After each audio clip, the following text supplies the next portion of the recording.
Section B. আমি একটা কাজ করি, তোমরা জয়েন করতে থাকো, আমি সেকশন বি এর স্টুডেন্টের লিস্টটা একটু ডাউনলোড করি।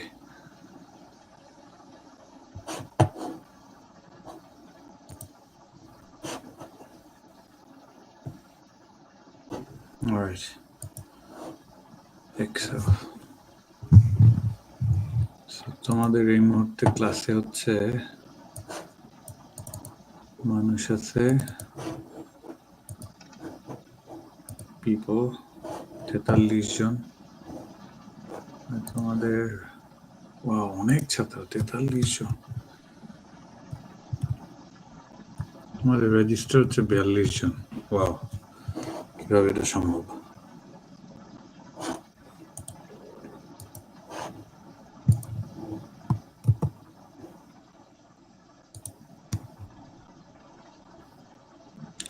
ওকে, সো তোমাদের আমি যারা যারা অলরেডি রেজিস্টার্ড তাদেরকে আমি জয়েন করাই দিছি ক্লাসে। আর এর মধ্যে আমি দেখতেছি অ্যাডিশনাল যদি কেউ এখানে ক্লাসরুমে অ্যাডেড হয়ে থাকো, কিন্তু স্টুডেন্ট তোমাদের সেকশন বা অন্য কিছু যদি চেঞ্জ হয়ে থাকে, আই রিকোয়েস্ট যে তোমরা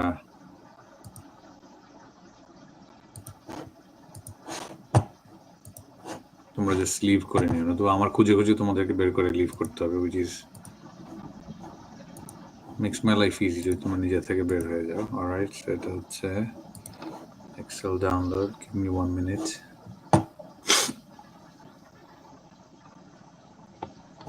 অলরাইট, ডান।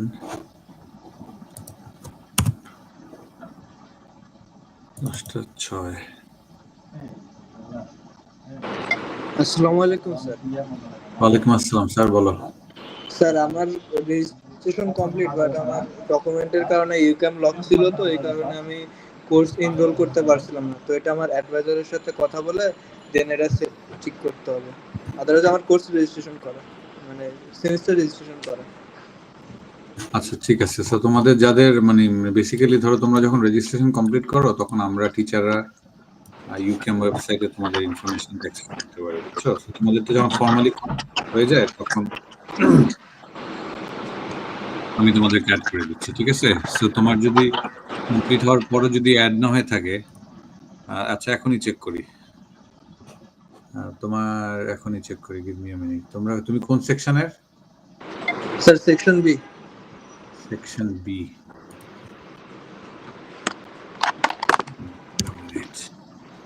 সেকশন বি হচ্ছে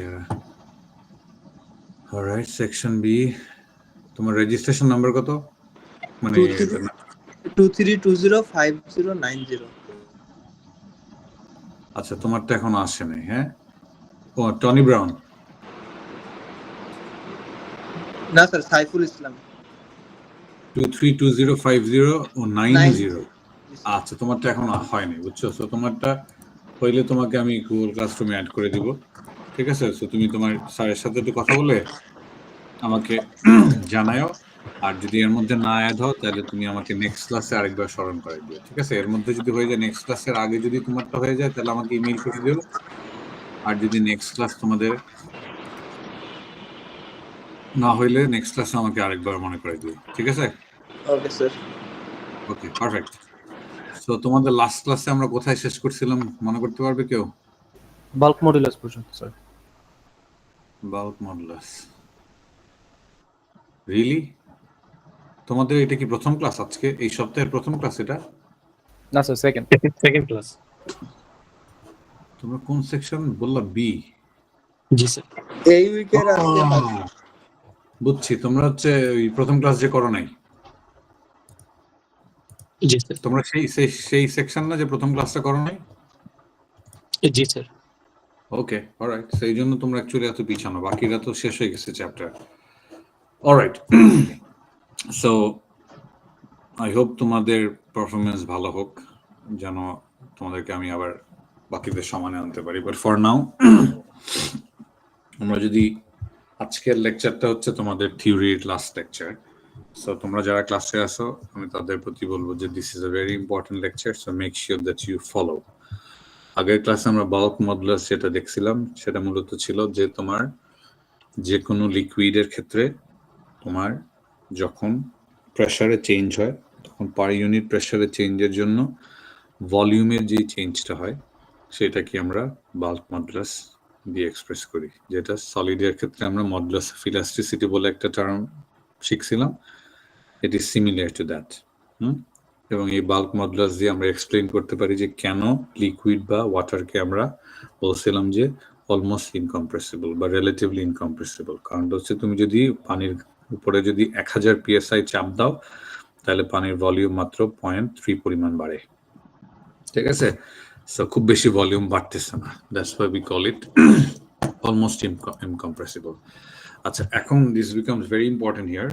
ছোট ছোট জিনিস দিয়ে তোমাদের থিওরিটা আগে ধরো এই জায়গায় ছিল লেভেলটা, এখন থিওরিটা আরেকটু অ্যাডভান্স হচ্ছে। যত সময় যাবে থিওরিটা একটু একটু করে অ্যাডভান্স লেভেল যেতে থাকবে। সো সহজ করে যদি আমি প্রথম টার্মটা বুঝি সেটা হচ্ছে কোহেশন এবং অ্যাডহেশন। যখন একই লিকুইড বা একই ফ্লুইডের দুইটা মলিকিউলের মধ্যে যেই অ্যাট্রাকশন ফোর্সটা কাজ করে সেটাকে বলে cohesion. The attraction force between the same fluid particle or molecule is called cohesion. আর অ্যাডহেশন হচ্ছে একটা টাইপের ফ্লুইডের সাথে অন্য টাইপের ফ্লুইডের যেই অ্যাট্রাকশন ফোর্স সেটা হচ্ছে অ্যাডহেশন। কোহেশনের কারণে আমরা যখন বৃষ্টি পড়ে তখন দেখবা যে বৃষ্টিটা বেসিক্যালি একটা বিন্দু পড়ে না, একটা ড্রপলেট পড়ে। হ্যাঁ, একটা জাস্ট একটা পয়েন্ট না, it's rather a droplet of rain that we see.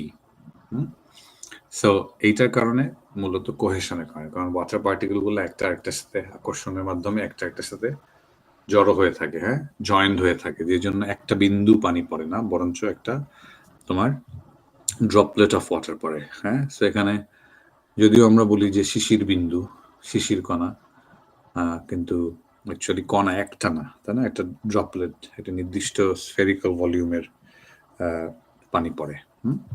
So এইটা থেকে অ্যাকচুয়ালি এই কোহেশন অ্যাডিশনে আমরা যেই প্যারামিটারটা বুঝবো সেটা হচ্ছে surface tension. So basically cohesive ফোর্সের কারণে তোমরা যদি এই ফিগারটাতে চিন্তা করো যে ধরলাম এটা একটা লিকুইড, এই লিকুইডের এই অ্যাটমটা বা এই মলিকিউলটা তার আশেপাশের প্রত্যেকটা পানির কণা বা লিকুইডের কণার সাথে অ্যাট্রাক্টেড, তাই না? তো চারপাশ থেকে তার একটা অ্যাট্রাকশন ফোর্স কাজ করে, যেটা সারফেস টেনশন বা যেটা কোহেশন। এবং এই লিকুইডটাও সিমিলার মলিকুলটা। হাউএভার এই লিকুইডের যেই পার্টিকেলগুলা বা যেই মলিকুলগুলা আর অ্যাট দি সারফেস, যারা সারফেসে থাকে তাদের হাতে বেসিক্যালি তাদের উপরে থাকে হচ্ছে বাতাস আর নিচে থাকে হচ্ছে পানি। তো তাদের যেহেতু কোহেসিভ ফোর্সটা বেশি, এই জন্য ওরা নিচের যে পার্টিকেলগুলা মানে ওরা আশেপাশে যে ফ্লুইডগুলাকে ওরা পায়, ওরা ফ্লুইডগুলো লিকুইডগুলোর সাথে ওরা খুব স্ট্রংলি ওরা একটা বন্ড করে থাকে।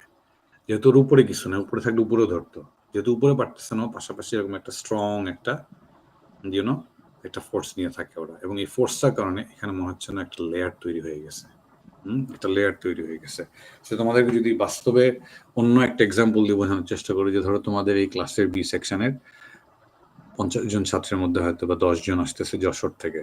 তো তোমাদের যশোরের যে 10 জন ক্লাসে আসছে তারা সবাই একসাথেই থাকে, তারা একই মেস কমপ্লেক্সে থাকে, একই কোর্স নেয়, একই আশেপাশে থাকে, তাই না? সো তাদের মধ্যে একটা কোহেশন আছে। সো যশোরের ওই একটা লোক যদি অন্য নন যশোরের একজনের সাথে সম্পর্ক করলো, সেটা হলো adhesion in this context. So যখন ওরা একসাথে থাকে তখন তোমাদের মনে হবে যে ওরা একটা মনে দল বানাইছে। অ্যাকচুয়ালি তো ওদের মধ্যে কোনো দল নাই, জাস্ট বিকজ ওরা সিমিলার বলে ওরা একসাথে থাকে, তাই না? সো মনে হবে যে ওরা একটা দল বানাইছে। সো লিকুইডের ক্ষেত্রে লিকুইডের সারফেসে, হ্যাঁ, সারফেসের বাংলা কি আমি জানি না, লুক আপ করে দেখি।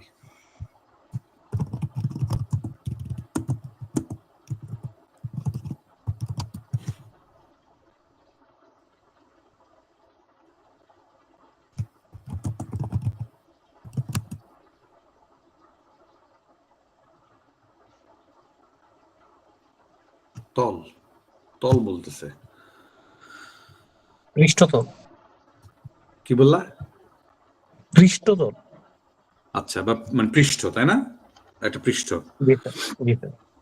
Thank you. আমাদের আসলে তো বাংলায় তো এই বইগুলো বানায় না, বইগুলো বানায় হচ্ছে তোমার ইংরেজিতে। আর প্লাস হলো যে আমরা তো বাস্তব জীবনে শুধু কথায় বাংলা বলি, এই জন্য অনেক কিছু আসলে মনেও থাকে না। সো একটা পৃষ্ঠ তৈরি হয়, তাই না? লিকুইডের সারফেসে একটা পৃষ্ঠ তৈরি হয়, যে পৃষ্ঠটা একটা অদৃশ্য একটা পৃষ্ঠ, আসলে কোনো পৃষ্ঠ না, বাট মনে হয় যেন একটা স্কিন তৈরি হয়েছে পানির উপরে। এটা পানির উপর একটা স্কিন তৈরি হয়েছে। সো এই স্কিন তৈরি হওয়ার ঘটনাটার কারণে তোমার বেসিক্যালি যে সারফেসটা তৈরি হয়, এই সারফেসটা ওর উপর যখন কোনো টেনসাইল স্ট্রেন্থ দেওয়া হয়, ওর উপর যখন কোনো চাপ দেওয়া হয় কোনো বস্তু বা কোনো কিছু দ্বারা, সেইটাকে বলে surface tension. So because of the cohesive force between the liquids, same liquid molecule, there is an invisible unit formed. The molecules at the surface of the liquid forms this invisible skin that is called surface tension, because it is able to resist the tension. Tensile stress যেটা হয়, তোমাদেরকে আরেকটু better explanation আমি দিচ্ছি, but তার আগে হচ্ছে surface টেনশনকে express করা হয় তোমার গামা দিয়ে, অথবা অনেক ক্ষেত্রে সিগমা দিয়ে বা টি দিয়ে এক্সপ্রেস করা হয়। বাট সারফেস টেনশনকে প্রকাশ করা হয় মূলত ফোর্স পার ইউনিট লেন্থ দিয়ে, ঠিক আছে? So per unit length of ওয়াটারে কতটুকু টেনসাইল স্ট্রেস বা কতটুকু ফোর্স রেজিস্ট করতে পারে, সেটা is basically surface tension is express. যেমন নিউটন পার মিটার অথবা জুল পার মিটার স্কোয়ার যদি তুমি কাজের এককে নিয়ে যাও, অনেক ক্ষেত্রে আর্গ ইউজ করা হয়, যেটা হচ্ছে সিজিএস সিস্টেম ইউজ করে। ইজ বেসিক্যালি মিনস হচ্ছে যে তুমি 1 পাউন্ডকে তুমি to lift 1 pound weight object to 1 foot, তুমি যদি 1 ফিট উঠাইতে চাও 1 পাউন্ডের একটা বস্তুকে, তাহলে তোমার 1.356 বা 1.3 into 10 to the power 7 erg লাগে। আচ্ছা, in terms of surface tension, what I want you to do is I want you to watch this video, which is already there. Skip করলাম, cancel করলাম। How do I do it? তোমরা কি শুনতে পাচ্ছ? জি sir. By looking into the invisible